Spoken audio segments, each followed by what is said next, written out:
Nako, magtatago na lang daw itong si Senator Bato, mga kabida, ano po, no? Instead na harapin po niya itong possible issuance po ng warrant of arrest mula sa International Criminal Court, ano po. Bakit po nagbago yung kanyang isip, ano? Nung una po, nung hinuli po itong si dating Pangulong Duterte po, mga kabida, lakas loob po siyang nagsabi po na sasamahan daw niya itong si Digong, ano? Sa loob po ng detention cell po ng International Criminal Court. Para po maalagaan daw niya ito, mga kabida, no? Yan yung pag-uusapan po natin dito ho sa aking vlog for today. At bago yan, isang magandang umaga sa lahat at welcome po dito sa aking channel. Eto, nagbago yung isip po, mga kabida, ni Senator Bato de la Rosa dito ho sa issue po ng issuance po ng warrant of arrest, ano? Laban po sa kanya at sa iba pang mga correspondents, ano, ni dating Pangulong Duterte dito ho sa kasong crimes against humanity, ano po. At kasama na po dito si De La Rosa po, mga kabida, sa mga respondents na ito, ano. Okay? Dito ho sa balita mula sa The Philippine Star, ang kanila pong headline po dito, mga kabida, is Bato mulls hiding, won't surrender to ICC, ano po. Biglang nagbago ho yung kanya hong desisyon. Kung maalala po niyo, mga kabida, lakas loob pong nagsalita po itong si Bato, ano? Nung kasagsagan po na inaresto po itong si dating Pangulong Duterte, na handa po siyang harapin po itong kaso, itong possible issuance of warrant of arrest mula sa International Criminal Court para po maalagaan po niya, mga kabida, ito pong si Digong sa loob po ng detention cell, ano. Bigla kong nagbago, ano po. Ang turning point po dito, mga kabida, ito pong experience po, ano, ni Vice President Sara Duterte, kung saan po nahihirapan po itong kumuha po ng schedule, no, para ho sa pagbisita ho sa kanyang ama. Okay? Ang contention po ng senador, kung ganyan lang po yung difficulty po sa pagkuha po ng chance, okay, o schedule para bisitahin ito pong si Digong, bakit pa ako susurrender, ano? Wala naman pong silbi pala. Okay? Kasi yung pakay po niya para ho sumurrender po, mga kabida, is para maalagaan po itong si Digong, masamahan po niya po itong si dating Pangulong Duterte sa loob po ng detention cell, ano po, no? Eto, babasahin ko lang po yung balita, mga kabida, mula sa The Philippine Star. If confronted with injustice, Senator Ronald Bato de la Rosa said he might considering going into hiding from the International Criminal Court or ICC instead of facing arrest as he had promised. Ayun. So magtatago na lang daw siya. Alright?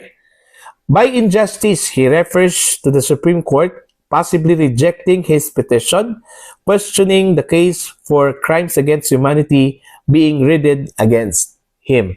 So, kung sakali hong magdesisyon daw itong Korte Suprema, mga kabida, na pabor po doon ho sa issuance of warrant of arrest at hindi ho papabor sa kanya, ang term po na ginamit po niya dito is injustice, ano? Okay, so magtatago na lang daw siya, no? Okay? He had earlier declared willingness to surrender so he could take care of former President Rodrigo Duterte, now detained in The Hague. Alright? De La Rosa changed his tune even after Senate President Francis Escudero said the Senate could serve as his temporary refuge while preparing his legal defense against his looming arrest. Kahit na po na meron pong garantiya daw ito pong si Senator Chis Escudero sa kanya na pwede ho niyang gamitin ang Senado as his refuge, ano? Okay, while preparing his defense o legal defense, ang problema lang po dito, ang term na ginamit po dito ni Escudero po is temporary.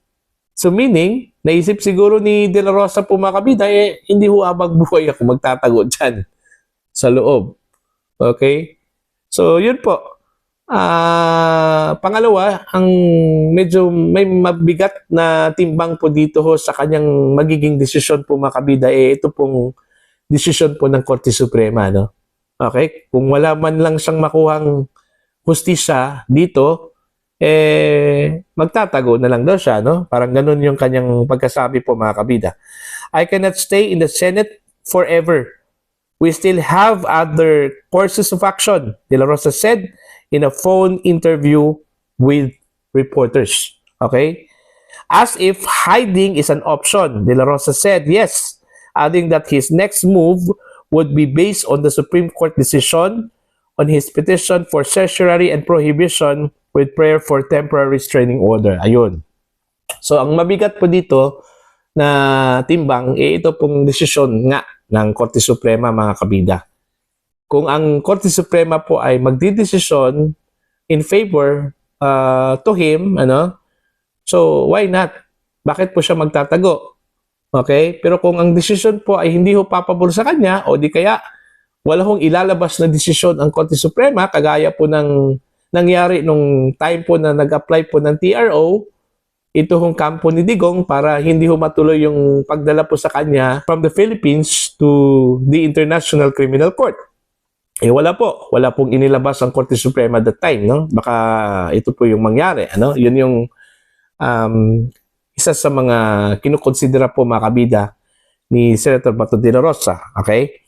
If we cannot attain justice here, why should I surrender? So let us see if there is a glimmer of hope in the Supreme Court. If the Supreme Court assert its independence, I will cross the bridge when I get there. Ayun.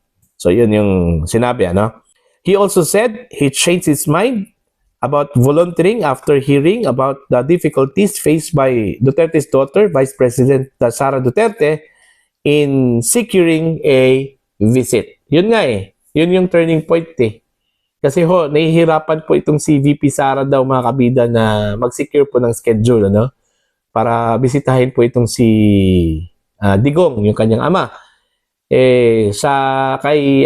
Para po kay De La Rosa, kung ganyan po yung sitwasyon, bakit pa ako susuko, hindi man lang masaserve yung purpose ko, na bisitahin at saka alagaan po yung dating Pangulo. Yun po yung rason po niya, Ito pa po. Pressed to disclose his whereabouts, the former police chief and enforcer of Duterte's bloody drug war said he would rather not broadcast his moves as he juggled fighting a possible ICC arrest warrant and getting himself re-elected to the Senate. Secret, De La Rosa said when asked of his whereabouts, "We are just here in the Philippines doing my campaign rounds. I don't want to telegraph my punches." Okay. Escudero earlier said it is part of institutional courtesy to allow senators to seek refuge at the Senate where they could not be arrested. So, institutional courtesy daw po yun, Pero ang problema, hanggang kailan? Okay? Kasi yung warrant po, long standing yan Diba? Hanggang kailan? Ngayon, break po ang Senado. So, pwede ba yun?